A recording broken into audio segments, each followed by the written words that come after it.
ये देखिए मैंने हाथों में फूल लिया है और काला तिल, और अब मैं एकादशी का व्रत कहूँगी। तो आप लोग अगर एकादशी का व्रत कथा सुनना चाहते हैं तो सुनिए।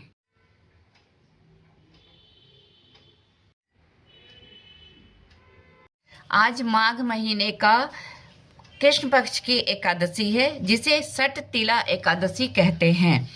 अब मैं आपको सट तिला एकादशी का व्रत कथा सुनाती हूँ। युधिष्ठिर ने श्री कृष्ण से पूछा, भगवान, माघ मास के कृष्ण पक्ष में कौन सी एकादशी होती है, उसके लिए कैसी विधि है तथा उसका फल क्या है? कृपा करके ये सब बातें हमें बताइए। श्री भगवान बोले, नृपश्रेष्ठ, माघ मास के कृष्ण पक्ष की एकादशी सटतिला एकादशी के नाम से विख्यात है, जो सब पापों का नाश करने वाली है। मुनि श्रेष्ठ, पुलत्स्य ने इसकी जो पापहरणी कथा दालभ से कही थी उसे सुनो।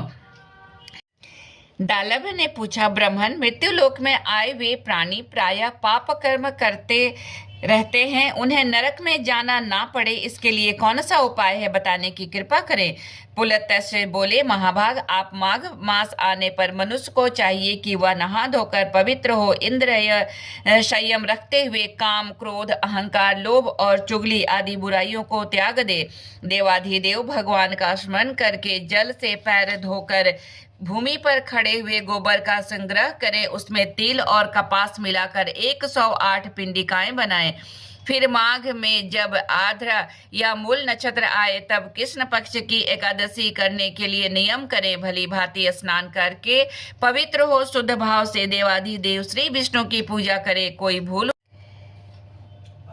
भूल हो जाने पर श्री कृष्ण का नाम उच्चारण करे, रातों को जाग कर होम करे, चंदन, अर्गजा, कपूर, नैवेद्य आदि सामग्री से शंख, चक्र और गदा धारण करने वाले देव देवेश्वर श्री हरि की पूजा करे। तत्पश्चात भगवान का स्मरण करके बारंबार श्री कृष्ण का नाम का उच्चारण करते हुए कुम्हड़े, नारियल अथवा बिजौरे के फल से भगवान को विधि पूर्वक पूज कर अर्घ्य दे। अब अन्य सामग्रियों के अभाव में आप 100 सुपारियों के द्वारा भी पूजन और अर्घ्य दान किए जा सकते हैं। अर्घ्य का मंत्र इस प्रकार है, कृष्ण कृष्ण कृपालु सौतौ मगती नाम गति भर्व संसारणम वग वम मग्नाम प्रसिद्ध पुरुषोत्तम नमस्तस्ये पुंडरीकाक्ष नमस्तस्ये विश्वभावन सुब्रह्मण्य नमस्तस्तुते महापुरुष पूर्वज गृहाण धरे मया दंतम लक्ष्म्या सह जगतपते। अर्थात श्री सच्चिदानंद स्वरूप श्री कृष्ण, आप बड़े दयालु हैं, आप आश्रयहीन जीवों के आप आश्रयदाता होइए। हम संसार समुद्र में डूब रहे हैं, आप हम पर प्रसन्न होइए। कमल नयन विश्व भावन सुब्रह महापुरुष सबके पूर्वज, आपको नमस्कार है। जगतपते, मेरा दिया हुआ अर्घ्य आप लक्ष्मी जी के साथ स्वीकार करें। तत्पश्चात ब्राह्मण की पूजा करें, उसे जल का घड़ा, छाता, जूता और वस्त्र दान करें।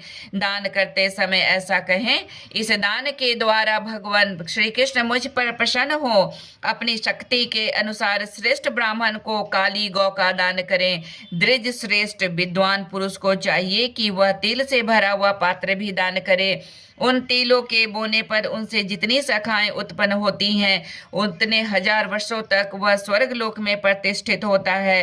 तिल से स्नान होम करें, तिल का उबटन लगाएं, तिल मिलाया हुआ जल पिएं, तिल का दान करें और तिल को भोजन के काम में लें। इस प्रकार हे नृपश्रेष्ठ, 6 कामों में तिल का उपयोग करने के कारण यह एकादशी सट तिला एकादशी कहलाती है, जो सब पापों का नाश करने वाली है। इस व्रत से जहाँ हमें शारीरिक शुद्धि और आरोग्य प्राप्त होती है, वहीं अन्न, तिल आदि दान करने से धन दान में वृद्धि होती है। इससे यह भी ज्ञात होता है कि प्राणी जो और जैसा दान करता है, शरीर त्यागने के बाद उसे वैसा ही प्राप्त होता है। अतः धार्मिक कृत्यों के साथ साथ हमें दान आदि अवश्य करना चाहिए। शास्त्रों में वर्णन है कि बिना दान आदि के कोई भी धार्मिक कार्य संपन्न नहीं माना जाता। बोलो विष्णु भगवान की जय। ओम नमो भगवते वासुदेवाय नमः। बोलो कृष्ण भगवान की जय।